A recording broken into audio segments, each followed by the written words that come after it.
ओम शांति। ओम शांति। आज 17/8/2026 प्रातः मुरली ओम शांति। बाप दादा सुनते हैं बाबा के मीठे मीठे मधुर महावाक्य। बाबा कहते मीठे बच्चे जी बाबा, बाप और दादा की भी वंडरफुल कहानी है। बाप जब दादा में प्रवेश करे तब तुम ब्रह्मा कुमार कुमारी वर्षे के अधिकारी बनो। मीठे बच्चे, बाप और दादा की भी वंडरफुल कहानी है।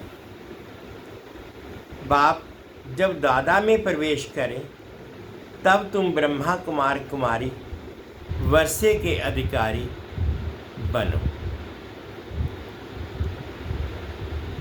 प्रश्न, निश्चित ड्रामा को जानते हुए भी तुम बच्चों को कौन सा लक्ष्य अवश्य रखना है?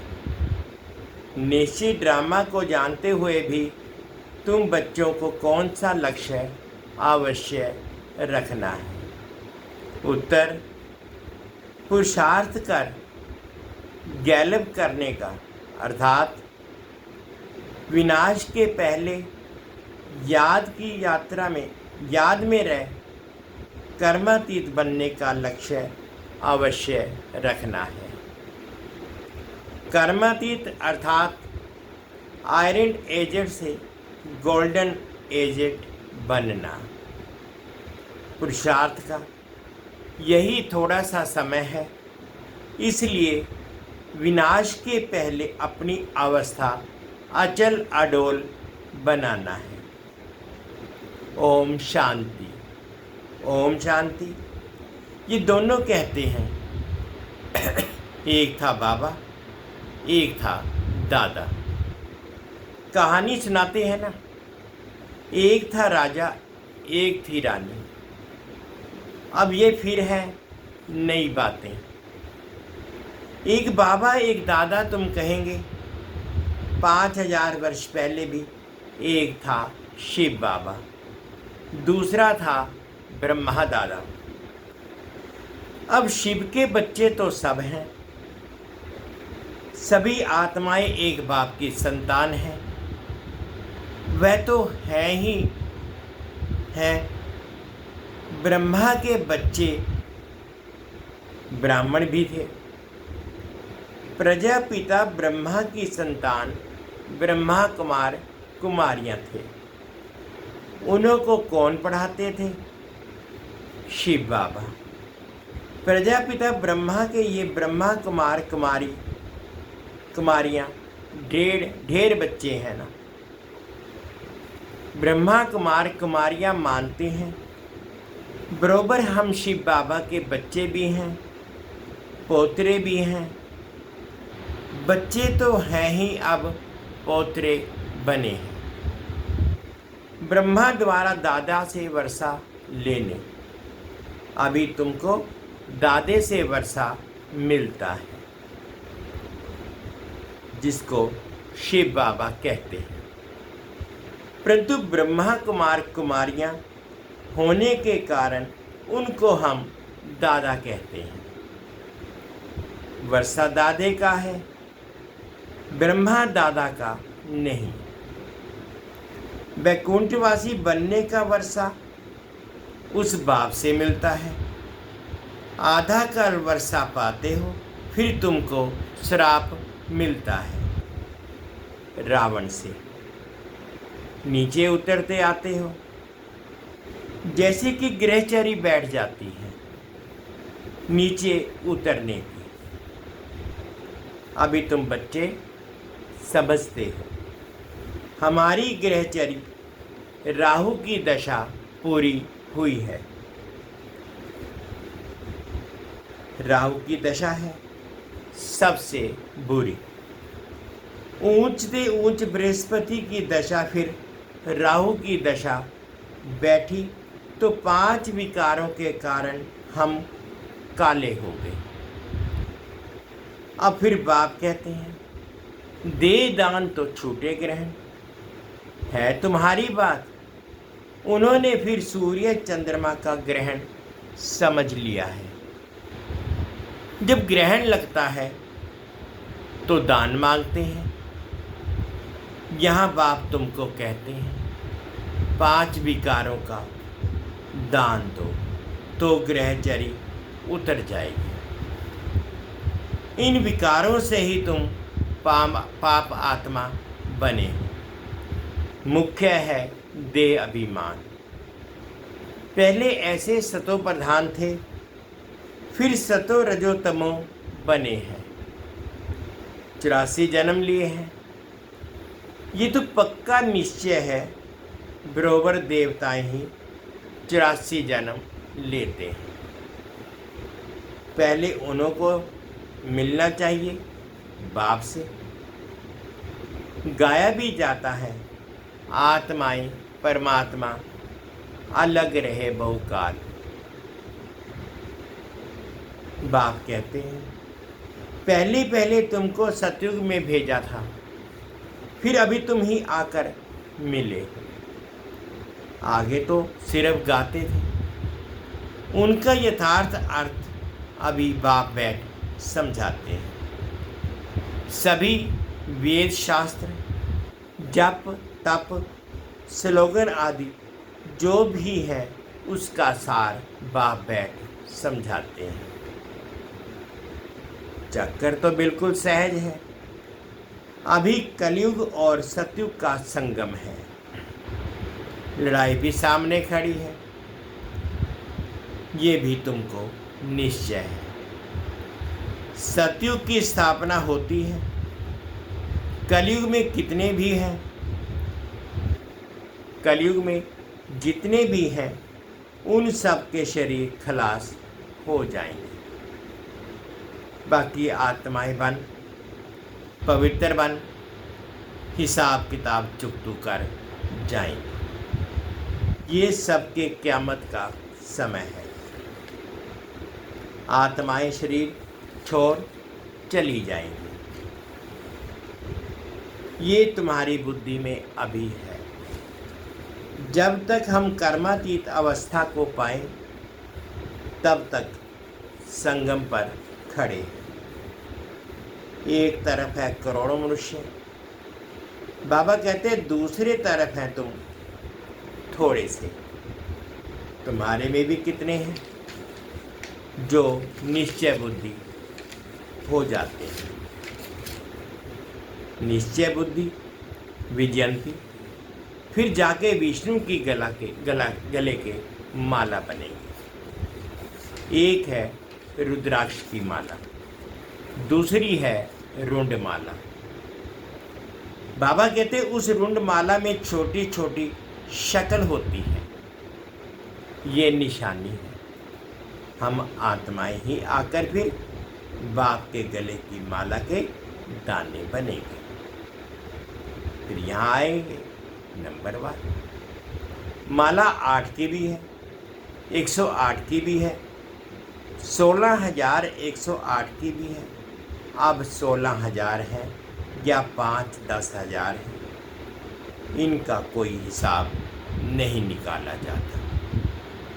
ये मालाएं गाई जाती हैं। बाबा कहते हैं ये सब तुम क्यों विचार करते हो? जितने भी राजाएं कल्प पहले सतयुग त्रेता में बने थे उतने ही बनेंगे। 100 बने या 200 बने, ये पूछना नहीं है। बाप कहते हैं तुम जितना नज़दीक आते जाएंगे तो ये सब समझ जाएंगे। आज हम यहाँ हैं, कल विनाश होगा। फिर सतयुग में थोड़े से देवी देवता होंगे, बाद में वृद्धि को पाते हैं। सतयुग के आसार भी दिखाई पड़ते हैं। बाकी लाखों जाकर रहेंगे, फिर लाख रहें व 9-10 लाख रहें, एक्यूरेट नहीं कह सकते।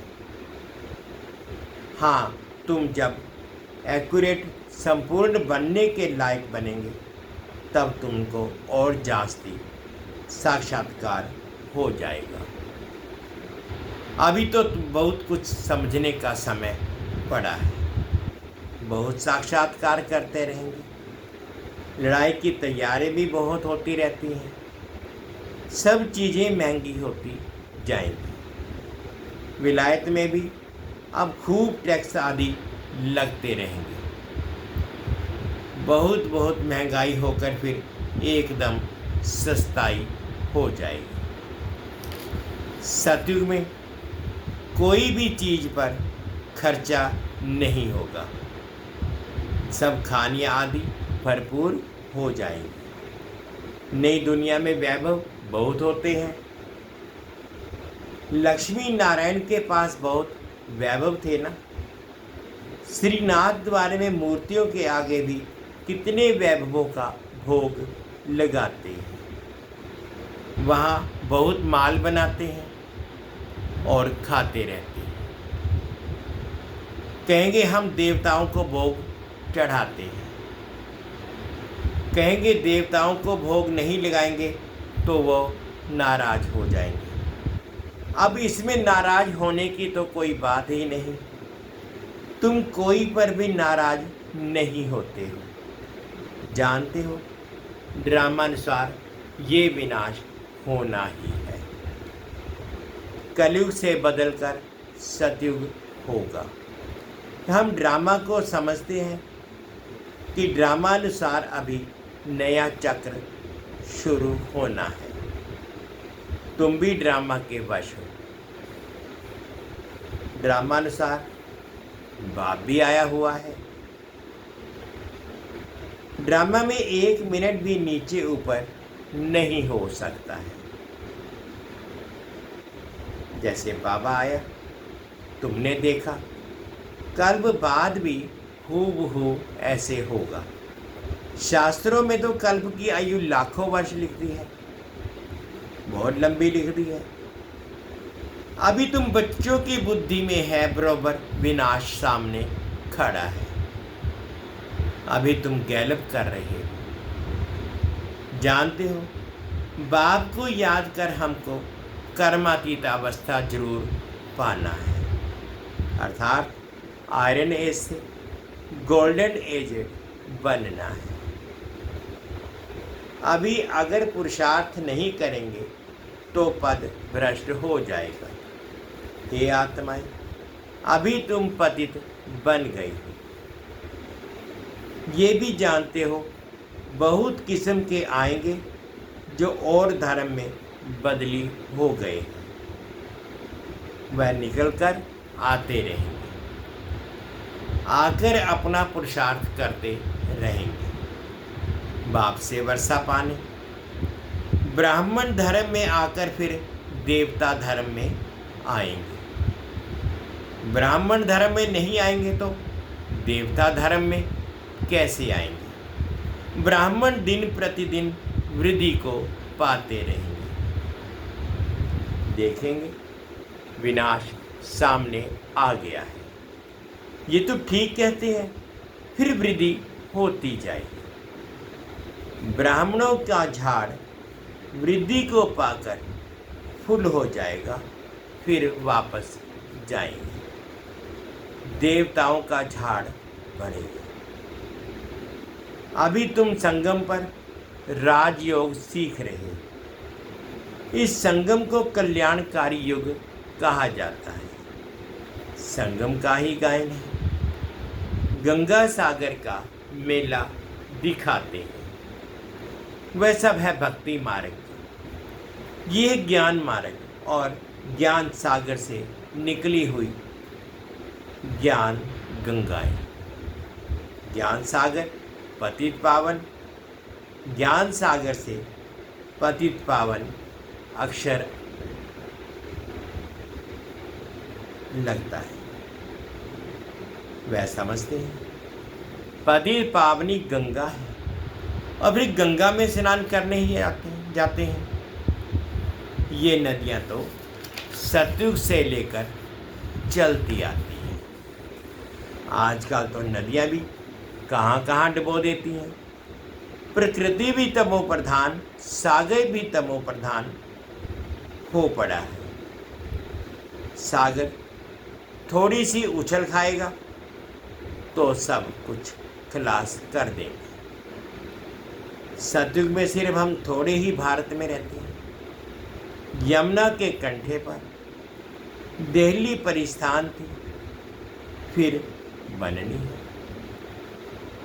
सतयुग में थोड़े ही जीव आत्माएं रहती हैं।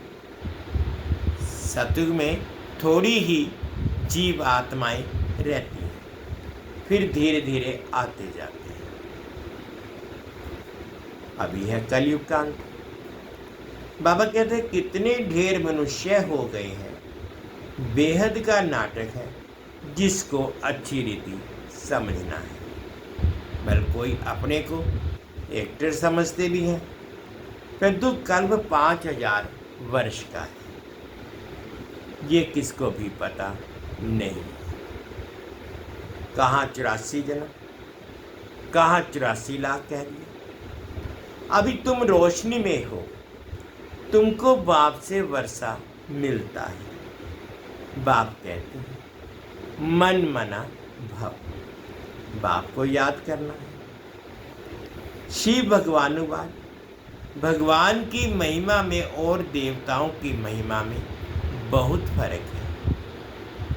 बाप जो नई रचना रचते हैं उनकी महिमा है सर्वगुण संपन्न, 16 कला संपूर्ण, संपूर्ण निर्विकारी, मर्यादा पुरुषोत्तम, अहिंसा परमो धर्म। अभी तुम ऐसे बन रहे हो। बाप की महिमा और इनकी महिमा में रात दिन का फर्क है। ये राजयोग है ना, गाया भी जाता है। भगवान राजयोग सिखलाते हैं, वो है निराकार, तो जरूर निराकार से साकार में आना पड़े। भगवान की इतनी महिमा है तो जरूर आना पड़े। उनका जन्म दिव्य अलौकिक है और किसका दिव्य जन्म नहीं गाया जाता। ये भी बच्चों को समझाया है। एक होता है लौकिक बाप, दूसरा हो है पारलौकिक बाप, जिसको ही भगवान कह याद करते हैं, और तीसरा है अलौकिक बाप। फिर वंडरफुल बाप है। जब पारलौकिक बाप बच्चों को एडॉप्ट करते हैं तो बीच में ये अलौकिक आ जाता है। प्रजापिता ब्रह्मा के कितने ढेर बच्चे हैं। शिव बाबा आकर ब्रह्मा द्वारा तुमको अपना बनाते हैं। कितने ब्रह्मा कुमार कुमारियां बनते हैं। लौकिक बाप को तो करके 8-10 बच्चे होंगे। अच्छा, शिव बाबा भी है पारलौकिक बाप, उनके तो अनेक बच्चे हैं। सभी आत्माएं कहती हैं हम सब ब्रदर्स हैं। अब इस संगम पर फिर अलौकिक बाप मिलता है। ये ज्ञान तुमको वहाँ नहीं रहेगा। प्रजापिता ब्रह्मा बाप से मिलता ही तब है जबकि बाप आकर नई सृष्टि रचते हैं। तो ये अलौकिक जन्म हुआ ना, इनको कोई समझ नहीं सकते। वह लौकिक, वह पारलौकिक, और ये है संगम युगी अलौकिक बाप। लौकिक बाप तो सतयुग से लेकर होते आए। पारलौकिक बाप को वहाँ कोई याद नहीं करते। वहाँ होता ही है एक बाप, हे भगवान, हे परमात्मा कहकर याद नहीं करते। फिर द्वापर में जब भक्ति शुरू होती है तो बाप 2 होते हैं। संगम पर है 3 बाप। प्रजापिता ब्रह्मा भी अभी मिलता है। अभी तुम उनके बने जानते हो। ये अलौकिक बाप है। अभी तुम इन बातों को अच्छी रीति जानते हो और याद करते हो। अपने को आत्मा समझ बाप को याद कर। सतयुग में याद करने की ही दरकार नहीं है। दुख में पारलौकिक बाप का सब सिमरन करते हैं, ये तो बिल्कुल सहज बात है। सतयुग त्रेता में एक बाप होता है, द्वापर में दो बाप होते हैं। इस समय तुम अलौकिक बाप के बच्चे बने हो, जिस द्वारा तुम वर्षा लेते हो। तुम बच्चे ही ब्राह्मण बनते हो, जो फिर देवता बनते बनेंगे। विनाश भी तुम्हारे को ही देखना है, तो तुम इन आंखों से देखेंगे, बॉम्ब्स छोड़ेंगे। मनुष्य तो मरेंगे ना। जापान में भी बम छोड़ा, देखा ना कैसे मनुष्य मरे। अब यहाँ लड़ाइयाँ लगती रहती हैं। खुद भी कहते हैं हम तंग होते जाते हैं। 10-10 वर्ष भी लड़ाई चलती रहती है। बॉम्ब्स में तो चपटी में, सेकंड में सब खलास हो जाएगा। चिंगारी लगती है तो शहर नष्ट हो जाता है। ये तो बॉम्ब्स है, आग भी लगनी है। तुम बच्चे जानते हो बाप आए हैं ये स्थापना और विनाश करने, तो जरूर ये सब होगा। पुरुषार्थ करने का अभी समय है। माया घड़ी घड़ी तुम्हारा बुद्धि योग तोड़ देती है। अर्जुन तुम अडोल स्थिर कहाँ बने?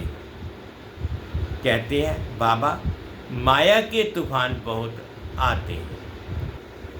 कोई तो सारे दिन में घंटा, आधा भी घंटा भी याद नहीं करते हैं। बाप कहते हैं तुम कर्म योगी हो, 8 घंटा तो ये सेवा करेंगे।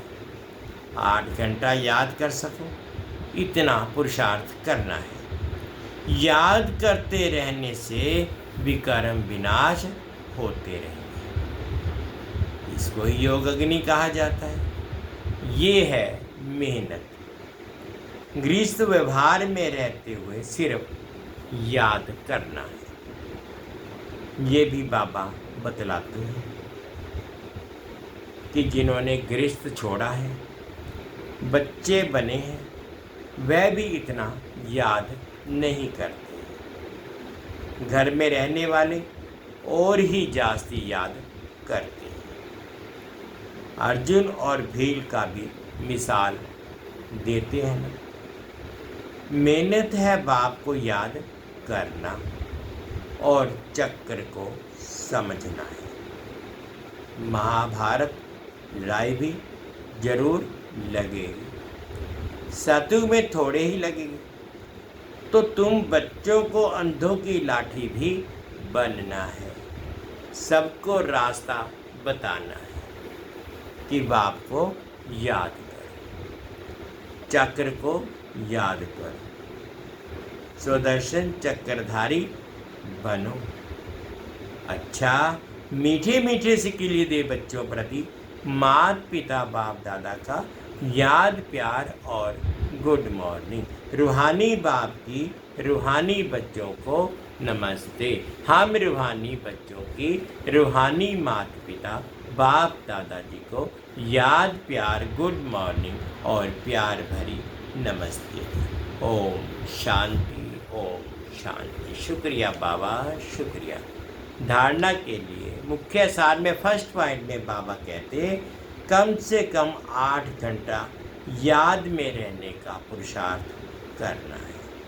अपनी अवस्था अचल अडोल रखने के लिए याद का अभ्यास बढ़ाना है, गफलत नहीं करनी है। सेकंड पॉइंट में बाबा ने कहा वह ड्रामा बिल्कुल एक्यूरेट बना हुआ है, इसलिए किसी पर भी नाराज नहीं होना है, निश्चय बुद्धि बनना है।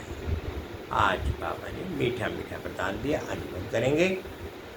तोड़ना, मोड़ना और जोड़ना, इन 3 शब्दों की स्मृति द्वारा सदा विजयी। तोड़ना, मोड़ना और जोड़ना, इन 3 शब्दों की स्मृति द्वारा सदा विजयी भव। सारी पढ़ाई और शिक्षाओं का अर्थ ये 3 शब्द हैं। पहला, कर्म बंधन तोड़ने। सेकंड, अपने संस्कार स्वभाव को मोड़ना है। तीसरा, एक बाप से सर्व संबंध जोड़ने हैं। ये 3 शब्द संपूर्ण विजयी बना देंगे। इसके लिए सदा यही स्मृति रहे कि जो भी इन नयनों से विनाशी चीज़ें देखते हैं वह सब विनाश हुई पड़ी है। उन्हें देखते भी अपने नए संबंध, नई सृष्टि को देखते रहो तो कभी हार हो नहीं सकती। स्लोगन है, योगी की निशानी है सदा क्लीन और क्लियर। योगी की निशानी है सदा क्लीन और क्लियर। ये अव्यक्त इशारे अपवित्रता के बीज को भी समाप्त कर संपूर्ण स्वच्छ पवित्र कर। अगर ब्राह्मण जीवन में संकल्प में भी अपवित्रता व अमर्यादा आ जाती है तो तख्त नशीन की बजाय गिरती कला में अर्थात नीचे आ जाती है। कोई विकर्म नहीं हुआ लेकिन व्यर्थ कर्म भी हुआ तो पश्चाताप के बजाय महसूसता की स्टेज होती है। महसूस होता है कि ये रॉन्ग है, नहीं होना चाहिए। ये बात कांटे के समान चुभती रही। इसलिए इस व्यर्थ से भी मुक्त बनो। मीठे बच्चे, बाप और दादा की भी वंडरफुल कहानी है। बाप जब दादा में प्रवेश करे तब तुम ब्रह्मा कुमार कुमारी वर्षे के अधिकारी बनो। ये थे आज के 17/8/2026 के बाबा के मीठे मीठे मधुर बाबा। ओम शांति।